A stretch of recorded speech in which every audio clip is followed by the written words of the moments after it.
చౌక్ వద్ద Alok public school పిల్లలు మరియు టీచర్లు తల్లిదండ్రులు ధర్నాను నిర్వహించారు. మంతని అంబేద్కర్ చౌక్ వద్ద అలోక్ పబ్లిక్ స్కూల్ పిల్లలు మరియు టీచర్లు మరియు పిల్లల తల్లిదండ్రులు ధర్నాను నిర్వహించారు. ఈ ధర్నాకు అసలు కారణం అలోక్ పబ్లిక్ స్కూల్లో ఎవరికి ఇన్ఫర్మేషన్ ఇవ్వకుండా కాకతీయ స్కూలుకు అమ్మేశారు. ఇలా అమ్మితే పిల్లల భవిష్యత్తు ఎలా అని టీచర్లు మరియు పిల్లల తల్లిదండ్రులు ప్రశ్నిస్తున్నారు. ఇప్పుడు పిల్లలకు స్కూల్ డ్రెస్సులు, పుస్తకాలు, ఫీజులు అన్ని కట్టివేయగా సడన్ గా మీరు మీ స్కూల్ని వితౌట్ ఇన్ఫర్మేషన్ తల్లిదండ్రులకు కానీ టీచర్లకు కానీ పిల్లలకు కానీ చెప్పకుండా అమ్మడం కరెక్టా?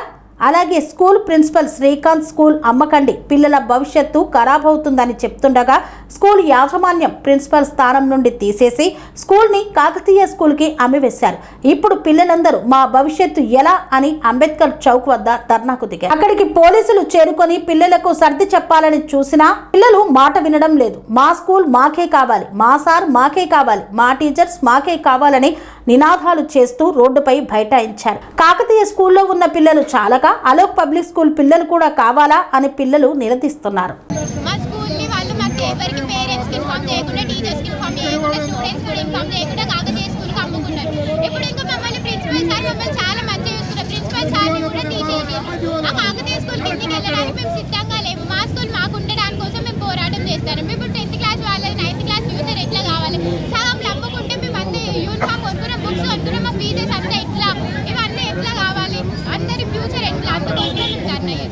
అసలు ఏ స్కూల్ అమ్ముకున్నది? మీది ఏ స్కూల్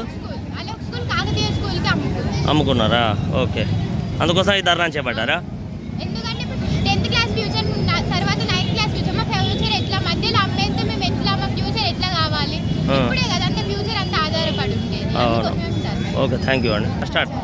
ధర్నా ఎందుకు చేస్తున్నాం అంటే శ్రీకాంత్ సార్ని మాకు ఎవరు చెప్పకుండా శ్రీకాంత్ సార్ని తీసేసిళ్ళు, మా స్కూల్ని కాకతీయ వాళ్ళకు అమ్మేసిళ్ళు. మాకు శ్రీకాంత్ సార్ కావాలి. 10th 9th వాళ్ళ ఫ్యూచర్ ఎట్లా ఫ్యూచర్ ఎట్లుంటుంది, మా స్కూల్ మాకు కావాలి. మా స్కూల్ అనేది కాకతీయ స్కూల్కి అమ్ముకుపోతామని అంటారు. మాకున్న కాకతీయ స్టూడెంట్స్ మేము పోటీ పెట్టుకుని చదువుకునేటోళ్ళం, గేమ్స్ ఆడుకునేటోళ్ళం. ఇప్పుడు కాకతీయ స్కూల్లో మా దాంట్లో స్టడీ చేస్తాను, మేము ఎట్లు వింటాం, మేము ఎట్లు ఊకుంటాం. శ్రీకాంత్ సార్ అనే ప్రిన్సిపల్ సార్, అతనికి మాకు ఏ కష్టం వచ్చినా చూసుకునేటోడు. అతనికి మాకు బాగా బాండింగ్ ఉండే, మాకు ఏ కష్టం వచ్చినా సార్ వినేటోడు. ఇప్పుడు కొత్త ప్రిన్సిపల్ అయితే మాకు కరెక్ట్ న్యాయం జరుగుతుంది, మేము ఎట్లుకుంటాం. మేము ఇప్పుడు 10th క్లాస్ స్టూడెంట్స్ ఇప్పుడు మధ్యలో వదిలేస్తే మేము ఏ స్కూల్ పోయి చదువుకుంటే మా ఎడ్యుకేషన్ అయిపోతుంది. మా ఫ్యూచర్ మొత్తం 10th మీదనే డిపెండ్ అయింది. మా 10th మార్క్స్ కరెక్ట్ రాకపోతే మా ఫ్యూచర్లో మేము ఏం తీసుకుంటాం, మేము ఎలా ఉంటాం? మాకు న్యాయం అనేది జరగాలి. అసలు మాకు విషయం కూడా తెలియదు తెలుసా. మొన్న గేమ్స్ ఆడితే కాకతీయ వాళ్ళకి మేము పోటీ పెట్టుకునేటోళ్ళం, మేము వాళ్ళతో అత్యంత ఒక్క మాట చెప్పి ఒక్క మాట అంటాను ఒకసారి. అసలు మీ స్కూల్ మీరే ఉంటారు, మీ టీచర్స్ మీరే ఉంటారు, మళ్ళీ మీరు 12 మంది ఉన్నారు కదా, ఇంకా 20 మంది వస్తే మంచిగానే ఉంటారు కదా, మంచి ఎడ్యుకేషన్ వస్తాను. మరి ఇన్ని రోజులకి నుంచి మంచి ఎడ్యుకేషన్ లేదా? మేము మంచిగా చదువుకోలేదా? ఈ టీచర్ మంచిగా చెప్పలేదా? అట్లాంటప్పుడు మరి ఫస్ట్ టైం కాకతీయలోకి పోయేటోళ్ళంగా ఈ మధ్యలో వచ్చి చెప్తే మేము ఎక్కడికి పోతాం? ఇప్పుడు ఎక్కడ ఉంటాం? అలోక్ స్కూలు కాకతీయకు అమ్మేసిర్రు. మాకు శ్రీకాంత్ సార్ అనే ప్రిన్సిపల్ సార్ ఉండేటోడు. సార్కి మాకు చాలా బాండింగ్ ఉండేది. ఏ కష్టం వచ్చినా కానీ సార్ చూసుకునేటోడు. మేము హాస్టల్, మేము ఇప్పుడు అన్యాయం అయిపోతాం. ఎందుకంటే స్కూల్ అమ్మేసిర్రు. మేము ఇప్పుడు సగంలో వచ్చినాం, సగం ఫీజు కట్టినాం హాస్టల్. మేము హాస్టల్లో ఉండేటోళ్ళం ఎట్లుండాలి? సార్ని కూడా పంపించేసిర్రు. అసలు ఈ విషయాలు ఈ స్కూల్లో అమ్మేసిర్రు. ఇట్లా అయింది ఏ విషయం తెలియదు. డ్రైవర్లకు తెలియదు, టీచర్లకు తెలియదు, మాకు తెలియదు, పేరెంట్స్ తెలియదు, ఎవరికి తెలియకుండా అమ్మేసిర్రు. మేము బుక్స్ కొనుక్కున్నాం, యూనిఫామ్స్ కొనుక్కున్నాం, అన్నీ కొనుక్కున్నాం, సగం ఫీజు పే చేసినాం. ఇంతలా అన్యాయం చేస్తే ఎట్లుంటుంది? ఇది కరెక్ట్ కాదు. అక్కడున్న టీచర్స్ ఎట్లా చెప్తారో తెలియదు, ఇక్కడున్న టీచర్స్ మాకు చెప్పేటోళ్ళు మాకు చెప్తారు. వాళ్ళకి మేము పోటీగా ఉండేటోళ్ళం. వాళ్ళకి గేమ్స్కి అయినా కానీ, స్టడీలు అయినా కానీ, దేనికైనా కానీ పోటీగా ఉండేటోళ్ళం. ఇప్పుడు వాళ్ళలో కలవమంటే మేము ఎట్లా కలుస్తాం? కలవం కదా. ఆ స్కూల్కి లేదు, పేరెంట్స్కి లేదు, మాకు లేదు, స్టూడెంట్స్కి లేదు. ఏమో తెలియదు. మేము స్కూల్ డ్రెస్ కొనుక్కున్నాం, బుక్స్ కొనుక్కున్నాం, అన్నీ కొనుక్కున్నాం. ఒక్క ఇన్ఫర్మేషన్ కూడా ఇవ్వలేదు. అమ్ముతున్నామని ఒక్క ఇన్ఫర్మేషన్ కూడా ఇవ్వలేదు. డ్రైవర్లు చెప్తే పేరెంట్స్ తెలిసింది. పేరెంట్స్ తెలియదు, మాకు తెలియదు, ఎవరికి తెలియదు అసలు ఇట్లా జరుగుతుందని. మా స్కూల్ మాకు కావాలి, ఇప్పుడు మాకు న్యాయం జరగాలి అంతే. స్కూల్ తరఫున మాకు శ్రీకాంత్ సార్ కావాలి. పిల్లల్ని వేరే స్కూల్లో జాయిన్ చేయలేము. మాకేంటంటే పిల్లలు మొత్తం ఇప్పుడు 24 hours 40 hours నుంచి పిల్లలు లంచ్ కూడా చేస్తలేరు. శ్రీకాంత్ సార్ గురించి మేనేజ్మెంట్ మాకు పేరెంట్స్కి ఎవరికి తెలియకుండా అమ్ముకున్నారు ఈ స్కూల్ను. అదే అవును, బయట పబ్లిక్ అయితే బయట పేరెంట్స్కి అయితే తెలియాలి కదా, ఎవరికి తెలియకుండా అమ్ముకున్నారు.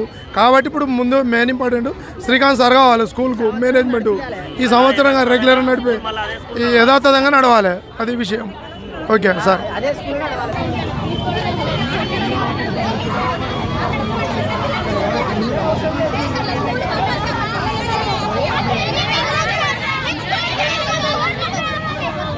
ఎంబారో రావాలి.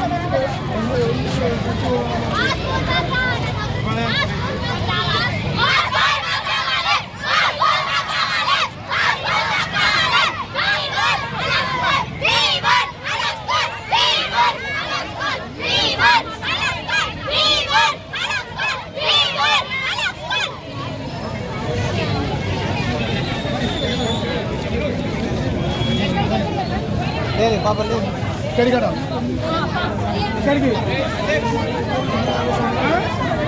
ఇక్కడికి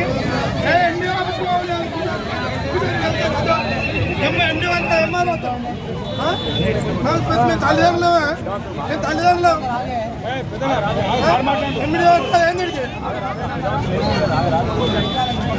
ఎట్లా మాట్లాడుతున్నారు చెప్పకుండా